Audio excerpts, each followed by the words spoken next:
ভাই আপনি কেমন আছেন ভাই? আলহামদুলিল্লাহ ভাই, ভালো আছি। ভাই ভাই আমাদের বর্তমান উপদেষ্টা হচ্ছে ডক্টর ইউনূস স্যার। তো সে তো আমার কাছে জনগণের কাছে অনেক ভালো ও সুনামধন্য একজন ব্যক্তি। তো আপনার কাছে তাকে মানুষ হিসেবে কেমন লাগে?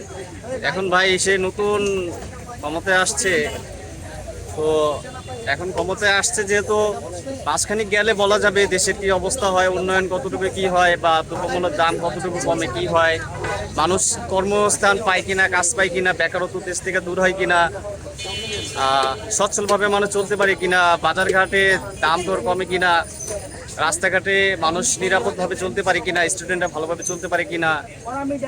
আর নিরাপত্তার ব্যাপার স্যাপার আছে, একটা নিরাপত্তা যদি দেশে না থাকে তাহলে তো সাধারণ মানুষ তো রাস্তায় চলতে পারবে না, এমন ব্যবস্থা। তো এগুলা সবকিছু দেখা যায়, এখন বলা যাবে না কিছু, কারণ নতুন যারা আছে তারা সবাই প্রথম প্রথম একটু ভালো দেখায়, তো 2-4 মাস গেলে সবাই দেখা যায় তাদের আসল রূপটা বের হয়ে আসে।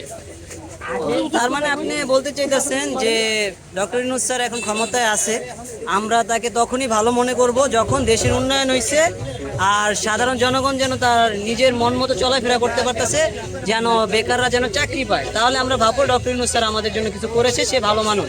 তাই তো আপনি এটাই বুঝাইতে চাইতেছেন? হ্যাঁ।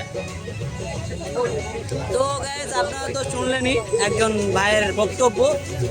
তিনি ডক্টর স্যারকে তখনই ভালো ভাববে যখন সাধারণ জনগণ চলাফেরা সুন্দরভাবে করতে পারবে তখন। এর আগে কাউকে ভালো মন্দ বিবেচনা করা যাবে না, সেটা আপনারাও জানেন, জনগণবাসীও জানে। তো আজকের ভিডিওটা এই পর্যন্তই রাখলাম। আল্লাহ হাফেজ, ভালো থাকবেন, নিজের খেয়াল রাখবেন আর আমার সাথেই থাকবেন। আল্লাহ হাফেজ, সবাই ভালো থাকবেন।